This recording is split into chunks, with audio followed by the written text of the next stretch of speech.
Hi gang, it's a little noisy out here, so I'll try to speak louder. Hello? When life gives you lemons. That's what I want to talk about today. Also, please, if you have more ponderings you want me to ponder, then place it down under. Please and thank you. Anyways, peace and cheers, friends. When life gives you lemons, what do? Do you get sour? Do you have difficulty? Or do you make that lemonade or something else? So basically, that was just a title. It's more to talk about having a positive outlook, and if you don't have one, how to get one. So that's what I want to talk about. I want to say I had the best sleep that I've had in months. I slept a full 5 or 6 hours without waking up, had one wake up with an issue, and slept another hour and a half and then woke up for the day. That's almost a whole day's sleep. I maybe don't need a nap today. Now, I'm not a good reactor. When life gives me lemons, I first feel the sourness of the lemon without even touching it. It's not a great analogy, but if you extrapolate that to its end, I am reacting to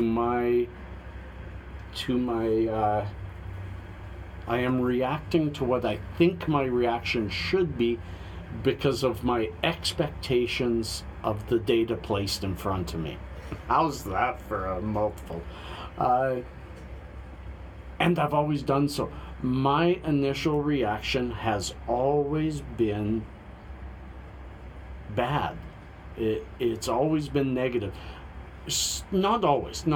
In the past decade, ever since things started going wrong for me, and they are now going right for me, I'm just getting out of the conditioning. I have been conditioned to expect the negative, so everything that comes to me, I react negatively.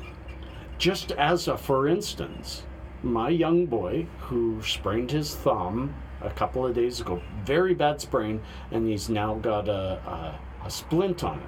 He went to school yesterday and he did okay at school. He was able to hold the pencil kind of between here, and he got the day done.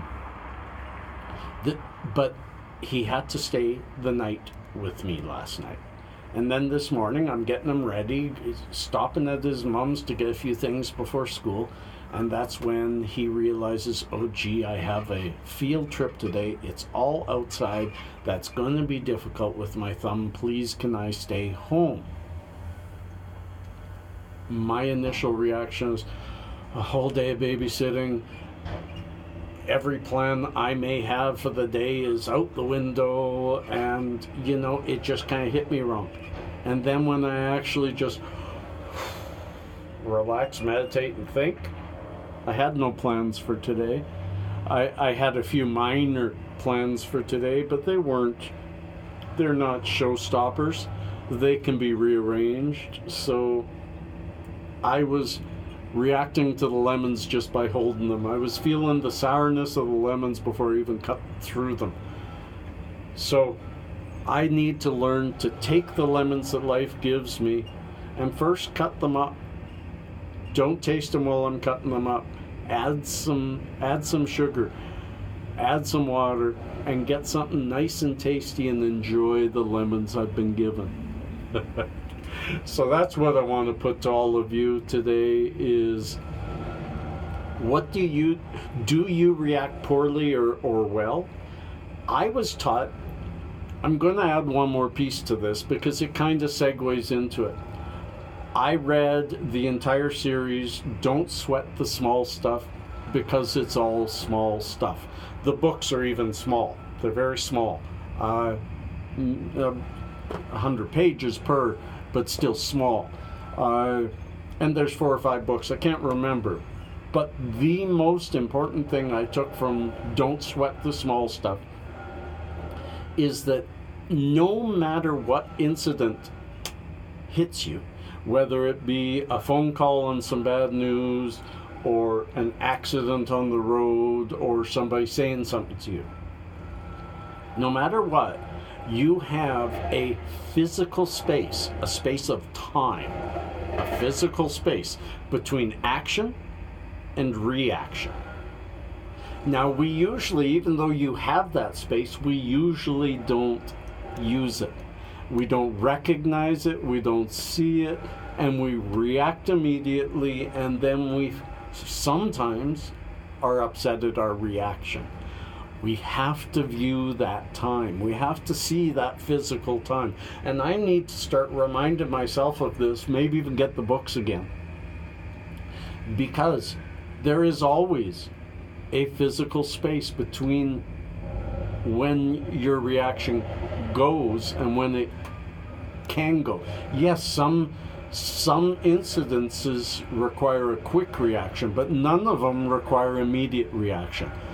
Our immediate reaction comes from the base of our brain. It is the caveman method. Over 30, 40, 50,000 years or however long, we have developed our frontal lobe.